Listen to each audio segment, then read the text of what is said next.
And you're watching GZERO's continuing coverage of the 2024 Munich Security Conference. I'm here now with Pakistan's former Foreign Minister Hina Khar. Welcome. Thanks for doing this. Pleasure.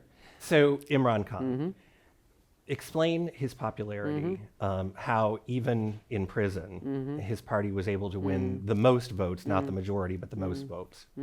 I think Imran Khan is the poster boy of populism.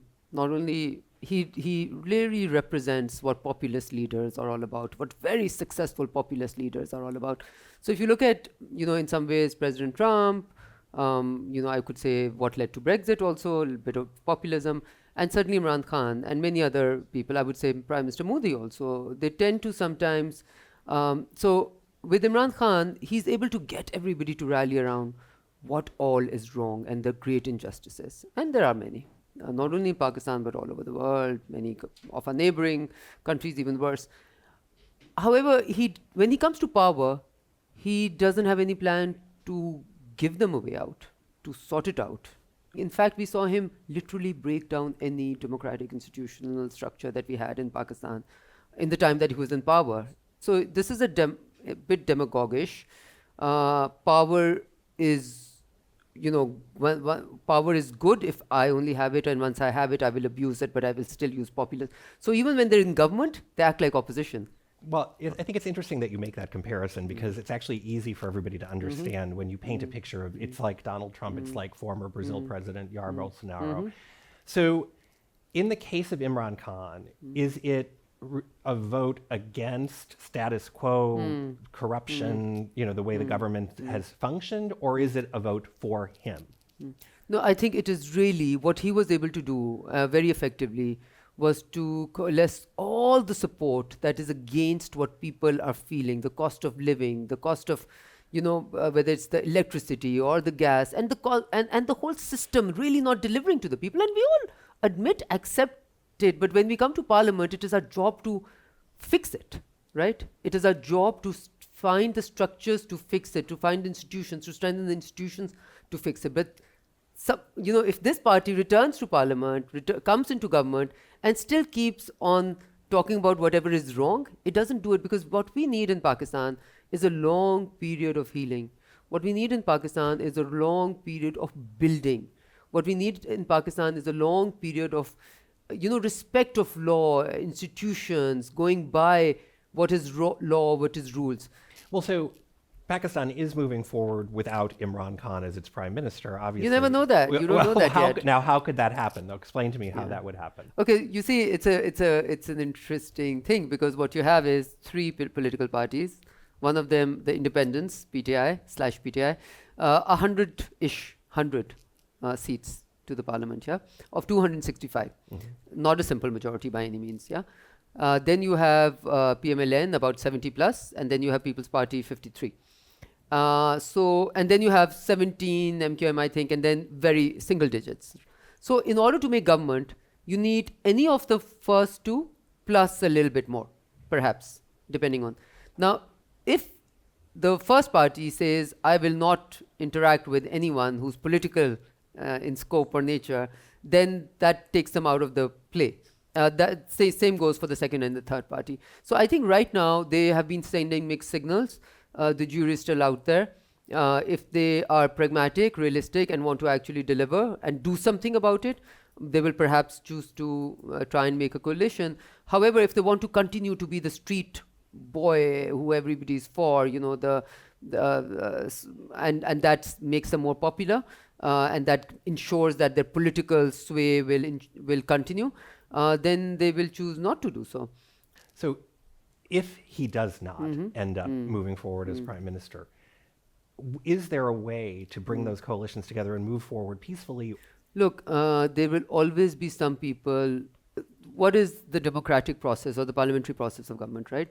That you get the votes of the people, you are elected to parliament, and then within the parliament, any types of changes are possible, and within the parliament, you elect the prime minister. Now, if you decide to be completely unpragmatic and say that I have not gotten the complete mandate of a simple majority, but I will also not speak to X and Y and Z, which are all my possibilities of making a coalition, but then you are not respecting your own mandate. you are not respecting the mandate which has been given by the people of Pakistan to you. And then no cribbing should be done, right? Almost 50% of our population is between 16 to 35.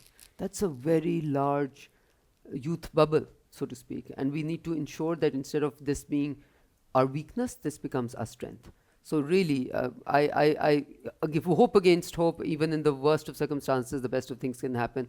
And I hope that this will be our time where we come together and realize that, from recrimination, reconciliation is far, far, far, far, far better.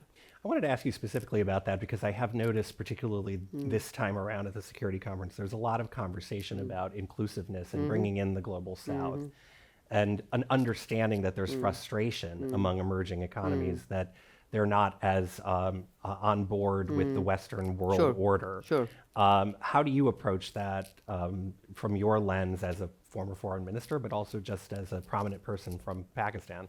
Okay, so I'm not going to approach it from a prominent person in Pakistan's point of view or as a former foreign minister point of view, because then I have to represent my country's position, okay? And my country's position is obviously peace with everyone and everybody. Now, I think in the last decade or so, or actually last 2 decades, in the post-2 interventions, Iraq and Afghanistan, the Western world, so to speak, has moved towards a bit of restlessness in the world, which was one of the topics of the Munich Security Conference a couple of years ago, right?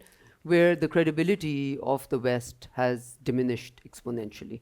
Because a lot of these wars were left unattended, and the mess that were left behind is still felt in the geographies where it was left behind. But the West has moved on to the next project or everything else. And what I fear most, that everybody and their godfathers seem to be celebrating more military spending. I thought we had left that behind post-World War II, and that what we celebrated was less military spending. And now we're talking about how to ready our businesses for more military spending and how to make sure that it's not only 2%, but more innovative ways will be found out. And not just NATO, we're talking about around the world. Exactly. Yeah. And we're also being told that the European Union is going to find out a way to make sure that this doesn't come in the deficit figures. We were never able to do that for SDGs. We were never able to do that for climate change. We were never able to do that for basic, really, feeding programs or just really basic stuff that we all owe to some parts of Africa, some parts of perhaps Asia. So I find it rather interesting how we're living in this bubble where this type of behavior is being completely justified in this heat of the moment, in this threat perception which is so high. Other regions, the region I come from, many parts of Africa have always lived with that threat. So for us, it's nothing new. So we're looking at you and thinking, well, when we were experiencing it, you used to tell us that this is not the way to go. And I think not only the conversations, but please listen. Look, democracy is not only national democracies. There's also international democracy, and there is the global rules-based order, so to speak. Okay, respect for the rules-based order is important. And to me, when there is voting in the UN, in the General Assembly, and 160 countries vote for something, and you have only the US and 2 other countries or 3 other countries that you have to look up in the map who are against it, and the same veto is being used in the Security Council for this whole question of Israel and Gaza, I think this is a very telling moment how our systems have broken down. And the credibility gap is now becoming so big that it'll be very difficult to fill it in. On that point, and this will actually be my last question, you went viral on our program 3 years ago when you said India under Modi is a rogue nation. Do you still feel that way? And his popularity is kind of through the roof, so he's not going anywhere soon. How does Pakistan coexist next to India? Look, Pakistan coexists by ensuring, as someone who was a really big believer in being able to resolve oral disputes, I now know that till the time that this either Prime Minister Modi decides to change tact and becomes a legacy of peace builder, because currently his populism is based on anti-Muslim, anti-Islam, within his own citizenry, the Anti-Citizenship Act, or everything that he's done, it feeds his vote bank when he's antagonistic towards Pakistan, right? But to directly answer your question, yes, absolutely. A rogue country is a country which goes against international standards, which violates humanitarian law, which basically went against the commitment that it gave to the United Nations. There's a UN Security Council resolution which says nothing should happen in Kashmir. And then you have the Foreign Minister of India claiming time and again, and the Prime Minister, that this is our integral part. Now, when one country is saying the opposite of what the international rules-based order has put in the Security Council as a resolution, what does that, how do you define a country like that, other than that? Hina Khar, it is always a pleasure. Thanks for coming by. Yeah, thank you.